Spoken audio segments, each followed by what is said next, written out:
سے پیچھے کو لڑکتی گھستی اور آخر کار کھائیوں میں گر کر کرش چورا ہو جاتی ہے۔ اسی طرح ہم مسلمان کہلائیں، اللہ رسول کے ماننے والے کہلائیں، قرآن کے ماننے والے کہلائیں، حج کریں، نماز پڑھیں، روزہ رکھیں، اس پر یقین بھی رکھیں، اپنے رسم و رواج میں بھی تھوڑا بہت اسلام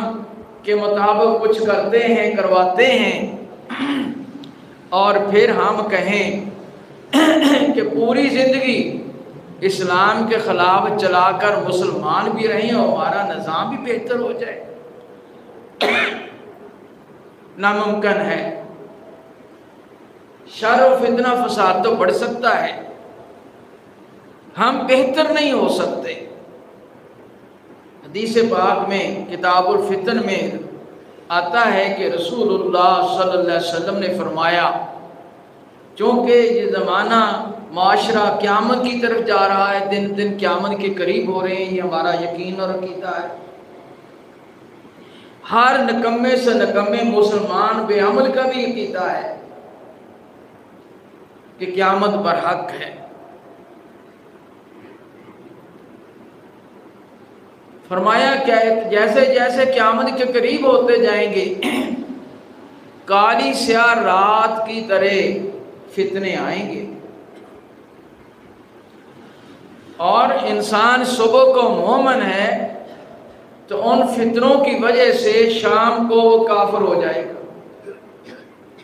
شام کو کافر ہے، صبح مومن ہو جائے گا۔ یعنی ایسی بے یقینی اور شر کا ماحول پیدا ہو جائے گا کہ اس کو سمجھ نہیں آئے گی کہ اس میں اسلام کیا ہے، غیر اسلام کیا ہے۔ شیطان اور کفریہ معاشرہ اس کو اس حد تک پھنسا دے گا۔ ہر طرف سے صدائیں آئیں گی، حرج حرج، وہاں اتنے قتل ہو گئے، اتنے مارے گئے، اتنے مارے گئے، اتنے قتل ہو گئے، اتنی جانیں ضائع ہو گئی،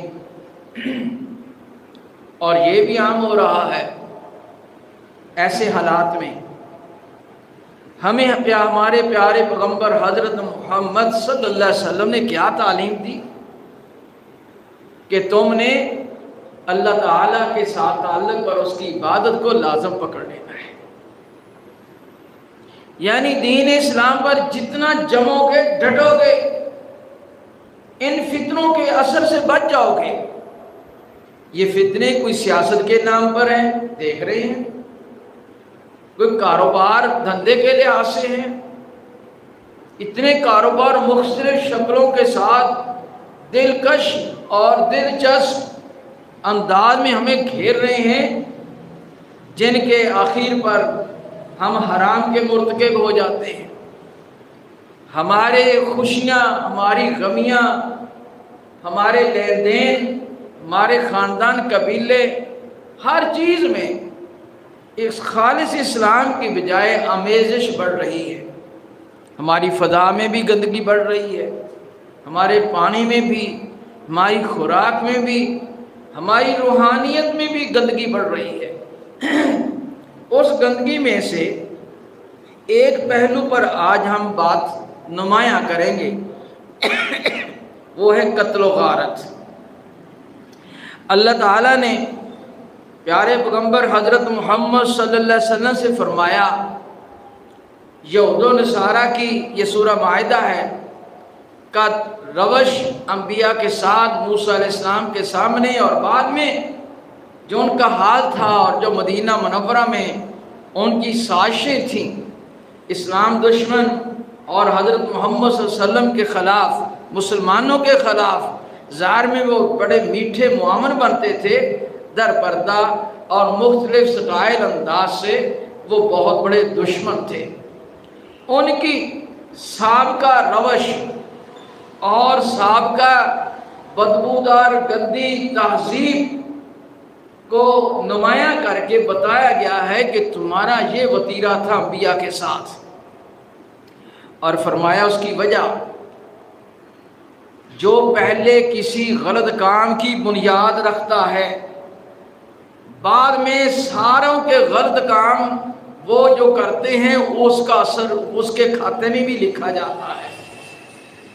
اور جو اچھے کام کی بنیاد رکھتا ہے اس سے متاثر ہو کر جتنے بعد میں وہ نیک کام کرتے ہیں سب کا اجر اس کے کھاتے میں بھی لکھا جاتا ہے۔ یہ صحیح حدیث میں ثابت ہے۔ اللہ تعالیٰ نے فرمایا کہ پیارے محمد صلی اللہ علیہ وسلم آدم علیہ السلام کے دو بیٹے حابیل اور قابیل تھے۔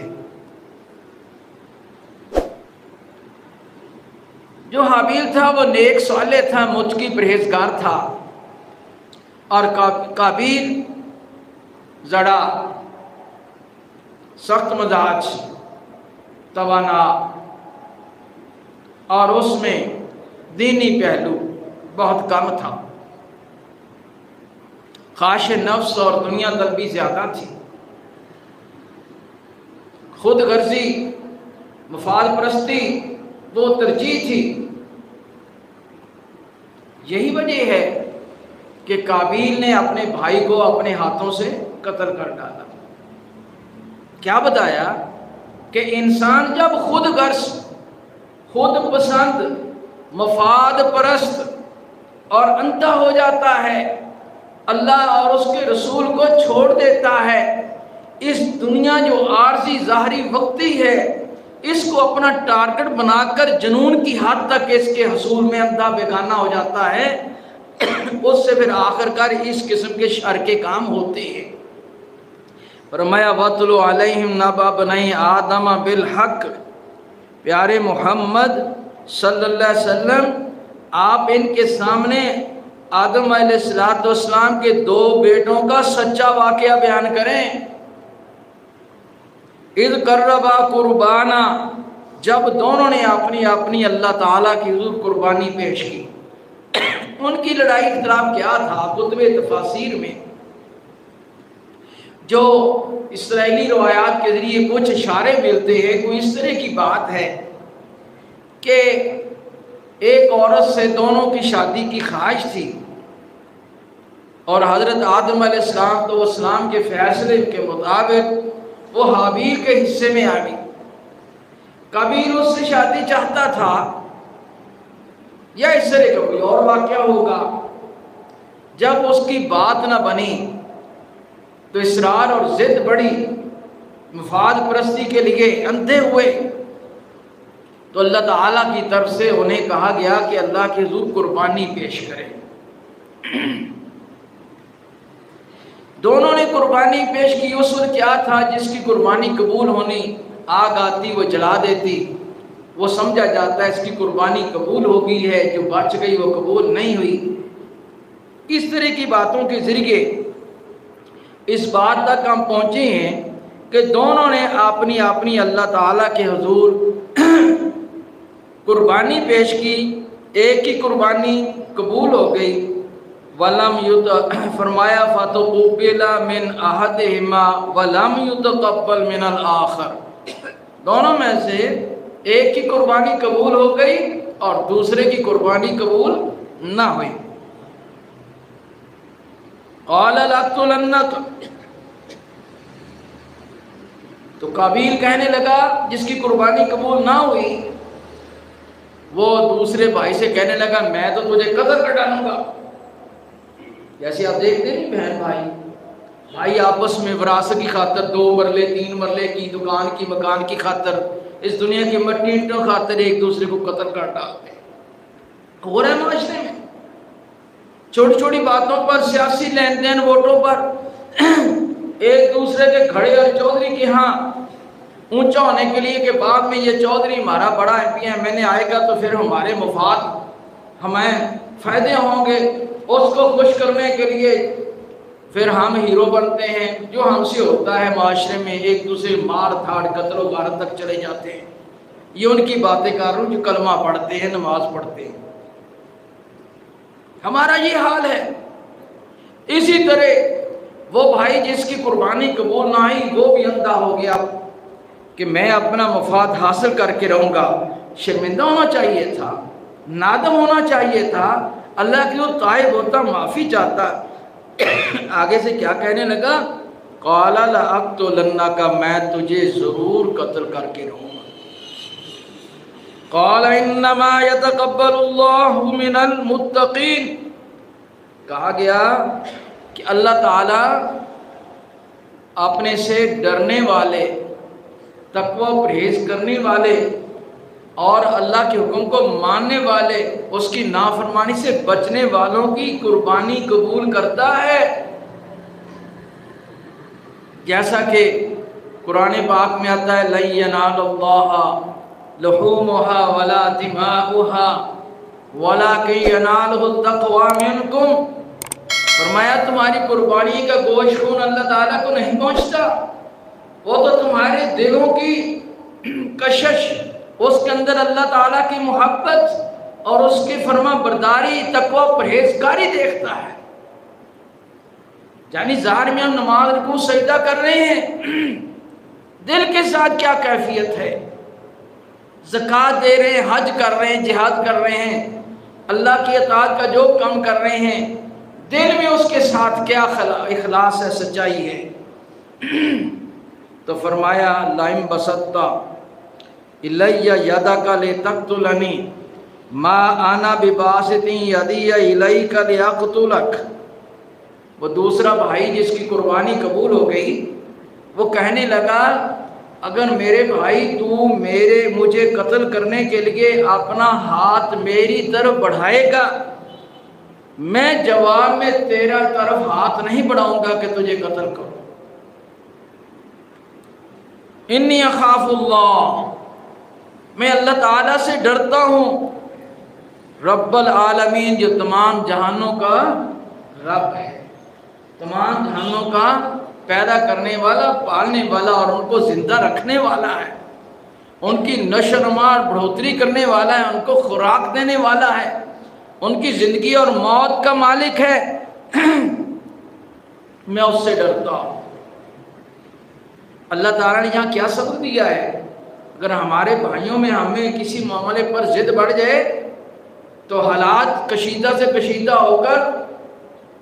قتل تک جانے والے ہو جائیں، ہمیں بے دینی پر مجبور کر دیں، وہاں اپنے ہاتھ روک کر اپنا حق چھوڑ کر اللہ کے حضور ڈر جائے، اللہ تعالیٰ اس میں برکت دے دے گا، اور جو نہیں ہٹے گا یا اللہ تعالیٰ اس کو آپ کے اس عمل سے، طرز عمل سے ہدایت دے دے گا، یا پھر وہ برباد ہوگا۔ اسی لیے فرمایا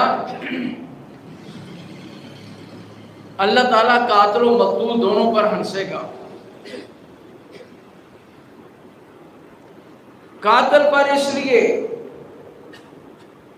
کہ وہ بعد میں تائب ہو کر جنت میں چلا گیا، مقتول بے گناہ قتل ہوا، وہ بے گناہی کی وجہ سے، مظلوم ہونے کی وجہ سے جنت میں گیا۔ اس کے برعکس ایک اور روایت میں آتا ہے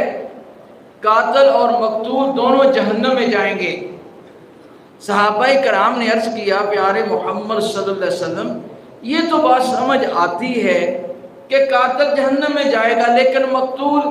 فرمایا اس کا باس نہیں چلا، ارادتاً وہ بھی اسے قتل کرنے کے لیے تیار تھا۔ یعنی رد عمل میں ہم سب کچھ کریں لیکن ہمارا بس نہ چلے تو کہہ دے میں صبر کرتا ہوں، اس کو صبر نہیں کہتے۔ اللہ کا ڈر اپنائیں۔ تو اس نے کہا انی ارید ان تبوء باسمی واسمک فتکون من اصحاب النار وذالک جزاء الظالمین۔ تو دوسرا بھائی جو مقتول ہو رہا تھا اس نے کہا میں تو پھر چاہتا ہوں، یا میرا ارادہ ہے یا اس طرح، تیرا گناہ تو ہے کہ مجھے قتل کرنا، تو مجھے قتل کرنے کا جو جرم ہے وہ بھی تجھ پر پڑ جائے، میرے مظلومیت بھی تجھ پر پڑ جائے اور تو جہنمیوں میں سے ہو جائے، اور ظالموں کی یہی سزا ہے، یہی اس کا بدلہ ہے۔ چاہیے تھا شرمندہ ہو جاتا، رک جاتا، لیکن چونکہ اس میں خواہش نفس، مفاد پرستی، ضد اور اصرار اتنی غالب آ گئی تھی کہ اس نے اسے اندھا کر رکھا تھا. فطوت له نفس قتل اخی فقتلہ، بس اس کا نفس اس پر غالب آیا اور اس نے اپنے بھائی کو قتل کر ڈالا. فاصبح من الخاسرین، اور گھاٹا پانے والوں میں سے ہو گیا. دیکھیے وراثت کے مسائل ہیں، معاشرے کے مسائل ہیں، لڑائی جھگڑے کے ہیں، کاروبار کے ہیں، سیاست کے ہیں، کسی طرح کے ہیں، خاندان قبیلوں میں، بہن بھائیوں میں. اگر ایک ناحق ضد کرتا ہے اور شر کو بھڑکاتا ہے، دوسرا اگر اللہ کے لیے ڈر کر خاموش ہو جائے گا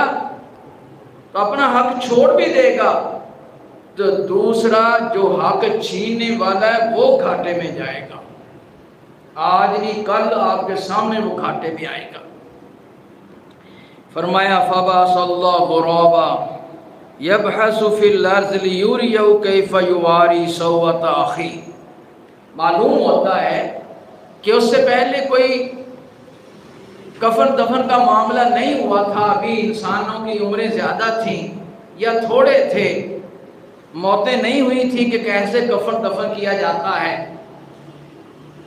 اب اسے یہ نہ پتہ چلے کہ میں نے بھائی کو قتل تو کر ڈالا ہے، اب اس کی لاش کو کیسے چھپاؤں. اللہ تعالیٰ نے کوّا بھیجا تو اس نے دوسرے مردہ کوے کو زمین میں چھپانے کے لیے زمین کو کوریدنا شروع کیا، اور کورید کر اتنا گڑھا بنا لیا کہ اس میں اس کو دھکیلا اور اس پر مٹی ڈال دی. اس لیے لیوریہ کیف یواری سوءۃ اخی، تاکہ اس نالائق کو پتہ چل جائے کہ اپنے بھائی کی لاش کو کیسے چھپانا ہے. وہ کوے کے سمل کو دیکھ کر پھر پچھتایا، اس کو سمجھ عقل آئی. قال یا ویلتا عجزت ان اکون مثل هذا الغراب، ہائے میری بدبختی، میں اتنا نکما نالائق کہ میں اس کوے جیسا بھی نہ ہو سکا کہ اس نے بھی تو اپنے بھائی کی لاش کو چھپا دیا اور مجھے اپنے بھائی کی لاش چھپانی نہیں آتی. فاصبح من النادمین، تو وہ شرمندہ ہونے والوں میں سے ہو گیا. من اجل ذالک کتبنا علی بنی اسرائیل انہ من قاتل نفسا لغیر نفس او فساد فی الارض فکانما قتل الناس جمیعا. اس وقت سے ہم نے بنی اسرائیل کو خصوصاً اور قیامت تک کی انسانیت کے لیے یہ لکھ دیا ہے، اتار دیا ہے، طے کر دیا ہے کہ جو بھی کسی جان کو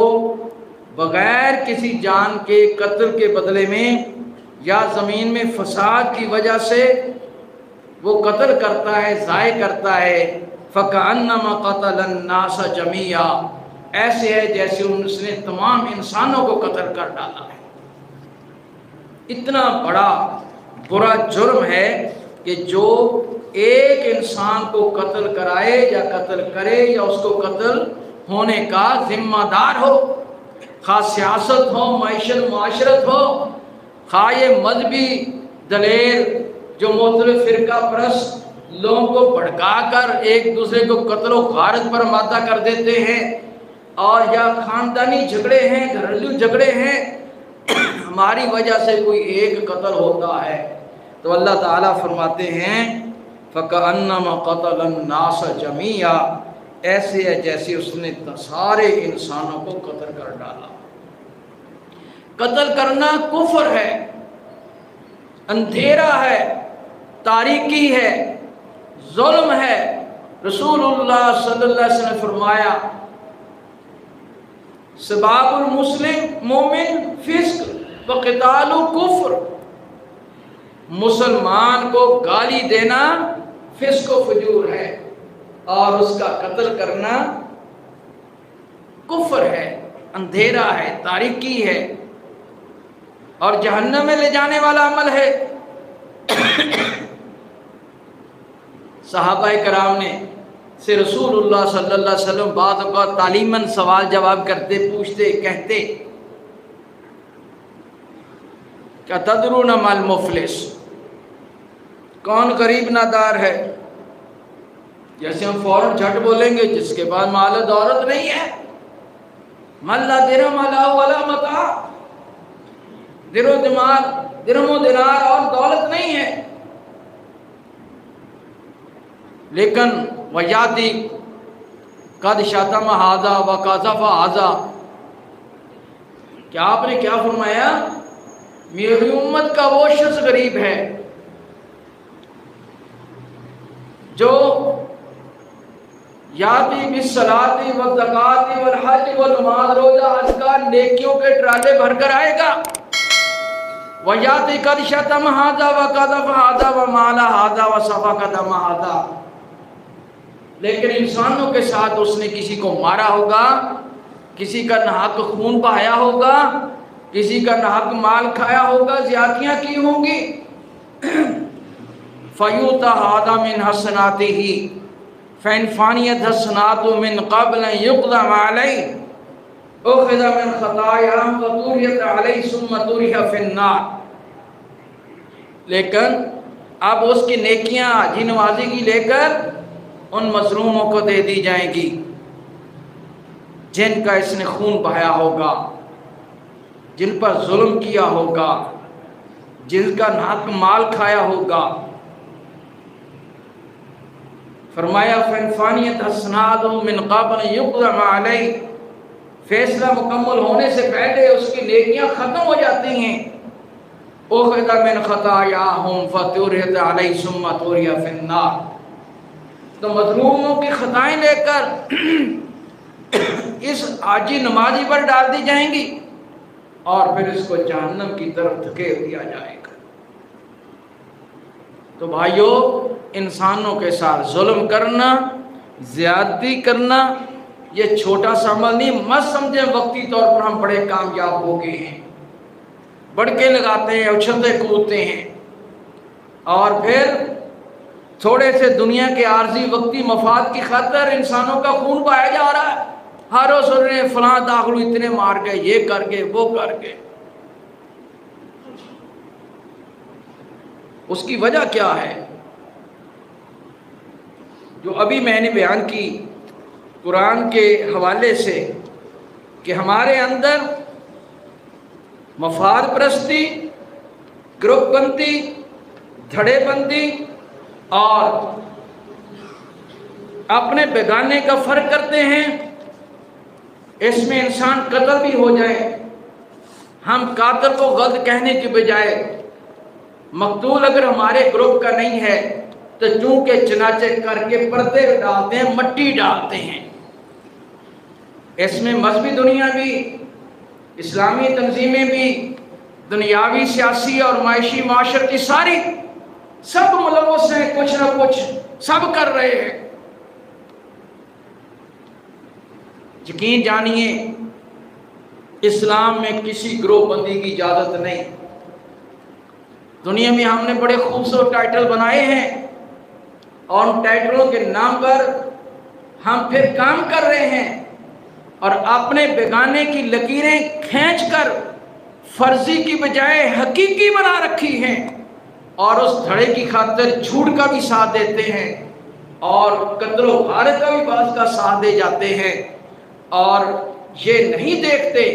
کہ ہماری آخر کار یہ بیان کس کو فائدہ دے رہا ہے، ہماری کوشش کس کو فائدہ دے رہی ہے، ہمارے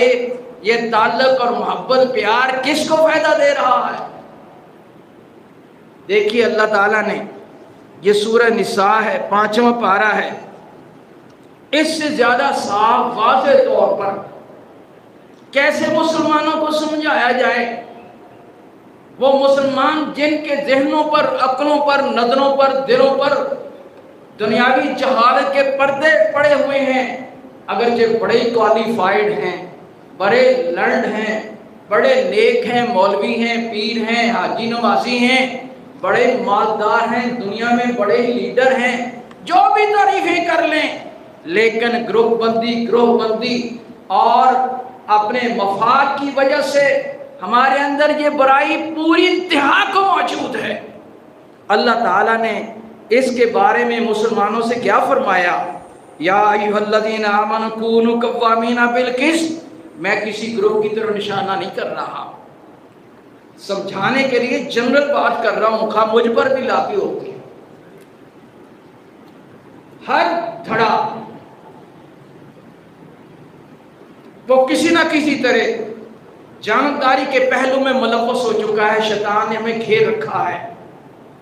چند گنے چنے افراد ہوتے ہیں ہر گروہ میں جو کہہ دیتے ہیں یہ غلط ہے، لیکن پھر بھی ان کے ساتھ چلتے ہیں، مجبوری ہے۔ دھڑا بنانا جرم اس لیے ہے کہ اس میں ہم یہ معیار نہیں رکھتے، ہماری بیس یہ بنیاد نہیں ہے کہ ہم مسلمان ہیں، ایک اللہ کو ایک رسول کو ماننے والے ہیں، نہیں، گروپزم ہے، اور گروپ کی بنیاد پر اچھا برا سمجھا جاتا ہے، اور اس کی بنیاد پر پیار محبت کیا جاتا ہے، اس کی بنیاد پر قربتیں اور فاصلے ہیں، اور میلا اور میٹھا ہے۔ اگر میری بات غلط ہے تو ہم سب اپنے گریبانوں میں جھانک کر غور کریں ٹھنڈے دل سے، یہ غلط نہیں، صحیح ہے۔ اس کے ساتھ جو میری شکل میں بیان کر رہا ہے اس پر بھی ہے، کیونکہ جو ماحول بن چکا ہے اس سے ہم متاثر اتنے ہو چکے ہیں، ہم سمجھانے والے کے گلے پڑ سکتے ہیں، غلط کام چھوڑنا ہماری مشکل ہو گیا۔ اس حد تک شیطانی اثرات نے ہمیں آگے کو پش کر دیا ہے کہ ہم حق جانتے بوجھتے بیان کرنے سے زبان مروڑتے ہیں، اشعار مکنایوں سے، پیار محبت سے، کبھی پیچھے رہ کر کبھی آگے بڑھ کر ہیں ہوں ہاں کر کے ہم چلاکی اشاری کرتے ہیں۔ اللہ تعالیٰ فرماتے ہیں یا ایھا الذین آمنوا کونوا قوامین بالقسط شہداء للہ، ایمان والو جو حق سچ ہے، انصاف اور عدل پر مبنی بات ہے، اس کے ساتھ کھڑے ہو، اس کی تائید کرو، یہ نہیں کہا لٹھ پکڑ کے کھڑے ہو اور دل سے ظاہر سے ہاں تو کر دو یہ غلط ہے، میں اس کے ساتھ نہیں ہوں، اگرچہ میرا ماں ہے، اگرچہ میرا باپ ہے، اگرچہ میرا بھائی ہے، میرا بیٹا ہے، میری اولاد ہے، میرا گروپ ہے، میری پارٹی ہے، میرا فرقہ ہے، میرا پیر ہے، مولوی کوئی بھی ہے۔ اللہ تعالیٰ فرما رہے ہیں اللہ کی قدر کرو، وہ بڑا ہے،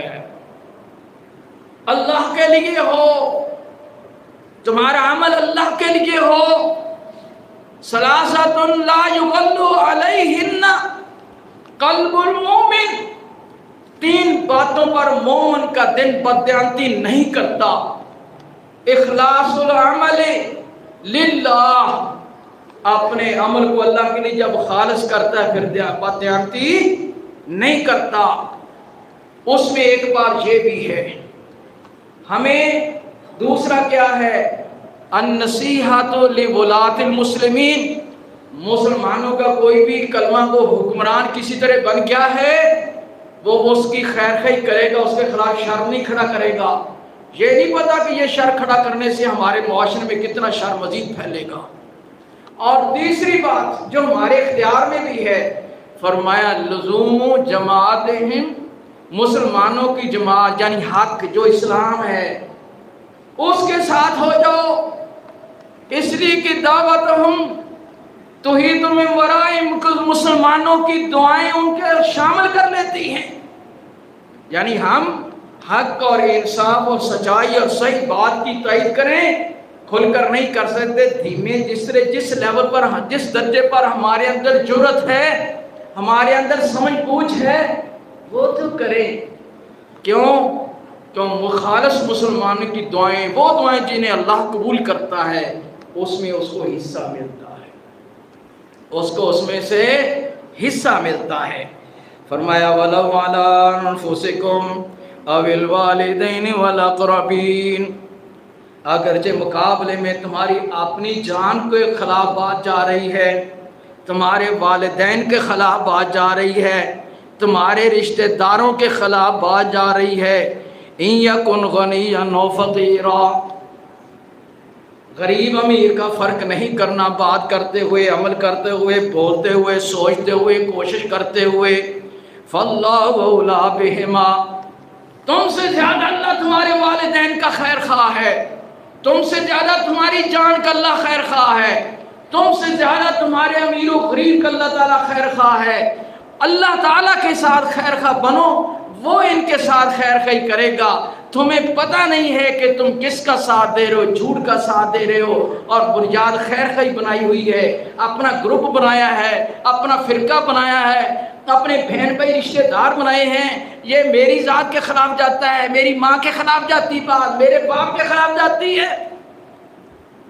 فرمایا فاللہ اولیٰ بہما، تم سے زیادہ اللہ ان کا خیر خواہ ہے۔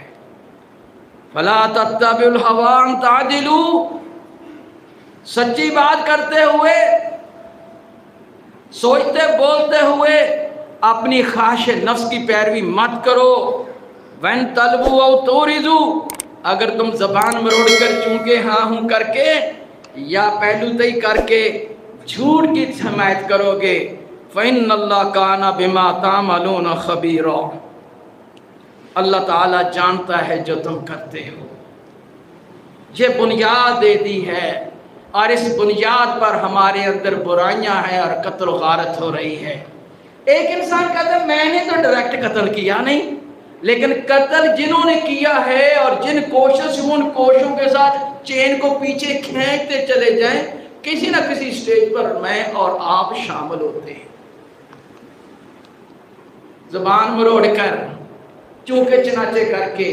ہاں ہوں کر کے، یہ میں شارٹ کٹ بول رہا ہوں بھائیوں، میری بات کڑوی کسیری لگ رہی ہے، قتل و غارت میں میرا اور آپ کا حصہ ہے۔ ہم اپنے بگانے کی بنیاد پر یہ سارے کاموں کے آخرکار شامل ہو جاتے ہیں، غلط کو غلط نہیں کہتے نہ سمجھتے ہیں۔ یا ایھا الذین آمنوا آمنوا باللہ ورسولہ، اے لوگو جو مسلمان کہلاتے ہو، اللہ رسول کو مان لو، والکتاب الذی انزل من قبل، اور وہ کتاب قرآن مجید جو تم پر نازل کی گئی ہے اور جو پہلے نازل کی گئی ہیں۔ وَمَن يَكْفُرْ بِاللَّهِ وَمَلَائِكَتِهِ وَكُتُبِهِ وَرُسُلِهِ وَالْيَوْمِ الْآخِرِ فَقَدْ ضَلَّ ضَلَالًا بَعِيدًا،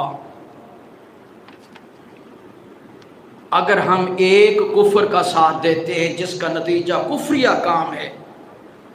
گویا کہ ہم قرآن کا بھی انکار کر رہے ہیں، اللہ تعالیٰ کا بھی انکار کر رہے ہیں، اس کے فرشتوں کا بھی انکار کر رہے ہیں، اس کی کتابوں اور رسولوں کا اور آخرت کا بھی انکار کر رہے ہیں۔ جو اللہ کو مانتا ہے، اس کے رسول کو مانتا ہے، اس کی کتابوں کو مانتا ہے، فرشتوں پر یقین رکھتا ہے اور آخرت پر یقین رکھتا ہے، اس کو پتا ہے کہ میں جھوٹ پر ہوا تو میرا وہاں کوئی کام نہیں چلے گا۔ اس لیے رسول اللہ صلی اللہ علیہ وسلم کے جتنے خطبات جو آپ نے حجۃ الوداع میں، منا میں، عرفات میں، حج پر، عید پر جتنے خطبے دیے، ان سب خطبوں کا خلاصہ کیا ہے؟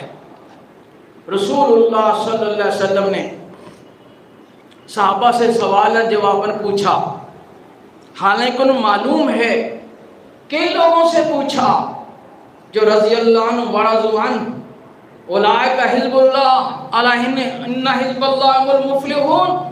جن سے اللہ راضی ہوا وہ اللہ تعالیٰ سے راضی ہوئے، جن کو اللہ تعالیٰ نے اپنا گروہ قرار دیا ان سے مخاطب ہے، اور قیامت تک ہر کلمہ گو سے خطاب کیا ہے۔ یا ایھا الناس ان اباکم واحد، لوگو تمہارا باپ ایک ہے، تمہارا اللہ تعالیٰ ایک ہے، اور کسی کو، میں اب عربی عبارت کم پڑھ رہا ہوں کہ ٹائم کم ہے، ترجمہ بیان کر رہا ہوں، کسی کو، کون؟ عربی کو اجمی پر کوئی فخر نہیں، اور اجمی کو عربی پر، گورے کو کالے پر، سرخ کو کالے پر، اور کالے کو سرخ پر، الا بالتقوی، صرف تقوی کی بنیاد پر، پرہیزگاری کی بنیاد ہوگی، باقی حسب النسل اور نسب اور گروپ یہ بنیاد نہیں اللہ تعالیٰ کے ہاں۔ پھر آپ نے فرمایا بتائیے یہ دن کون سا ہے، یہ شہر کون سا ہے، اور یہ علاقہ کون سا ہے؟ سب نے کہا یہ مکہ معظمہ مقدس بلد حرام ہے، اور یہ مہینہ بھی حرمت والا ہے، اور یہ دن بھی حرمت والا ہے۔ تو آپ نے فرمایا ان دماءکم واموالکم واعراضکم، تمہارے مال، تمہارے خون، تمہارے مال، تمہاری عزتیں اسی طرح حرام کا حرمت یومکم ھذا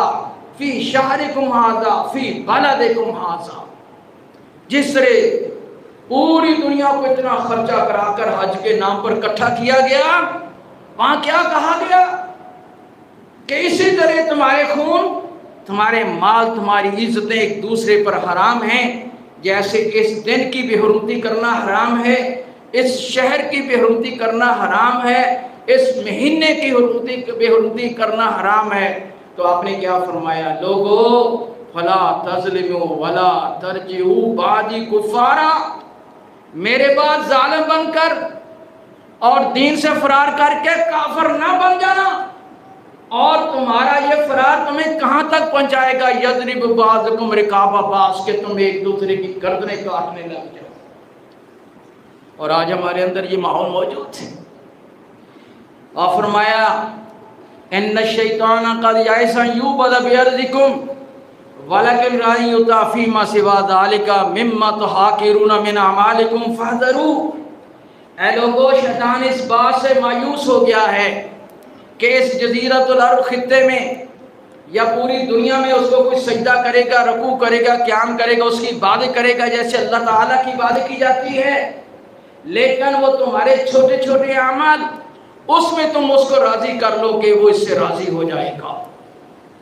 فرمایا اس سے ڈر جانا، بچ جانا۔ یا ایھا الناس انی ترکت فیکم ما ان اعتصمتم بہ،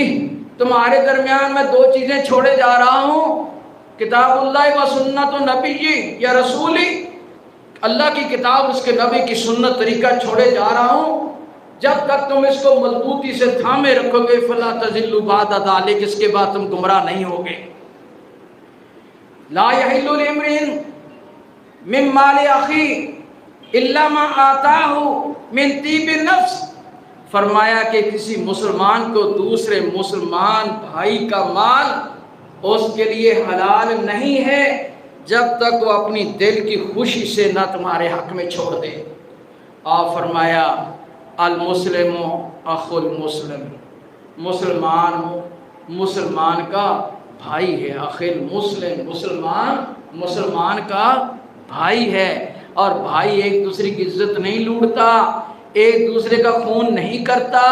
ایک دوسرے کی عزت پر ہاتھ نہیں ڈالتا،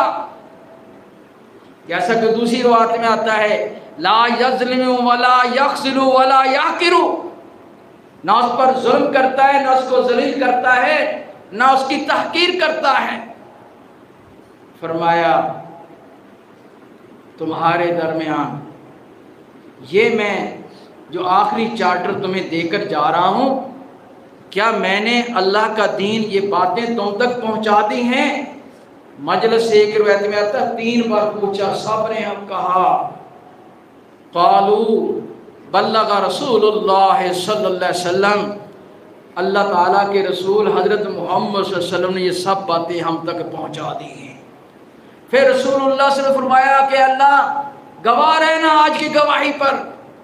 فَلْيُبَلِّغِ الشَّاهِدِ الْغَائِبِ، کہ ہر جو یہاں موجود ہے سن رہا ہے وہ دوسرے تک پہنچائے۔ فَرُبَّ مُبَلَّغٍ او، لہذا رسول اللہ صلی اللہ علیہ وسلم کی دعا کے ساتھ خطبہ ختم کرتے ہیں کہ نظر اللہ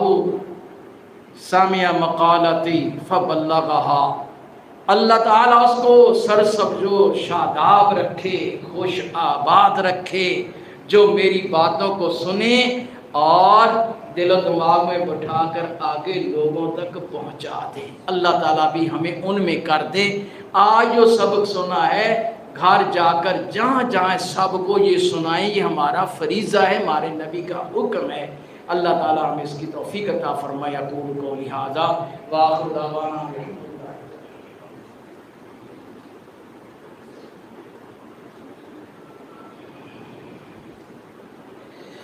ان الحمد للہ نحمده ونستعینه ونستغفره اما بعد اعوذ باللہ من الشیطان الرجیم بسم اللہ الرحمن الرحیم ان اللہ وملائکتہ یصلون علی النبی یا ایھا الذین آمنوا صلوا علیہ وسلموا تسلیما اللہم صل علی محمد وعلی آل محمد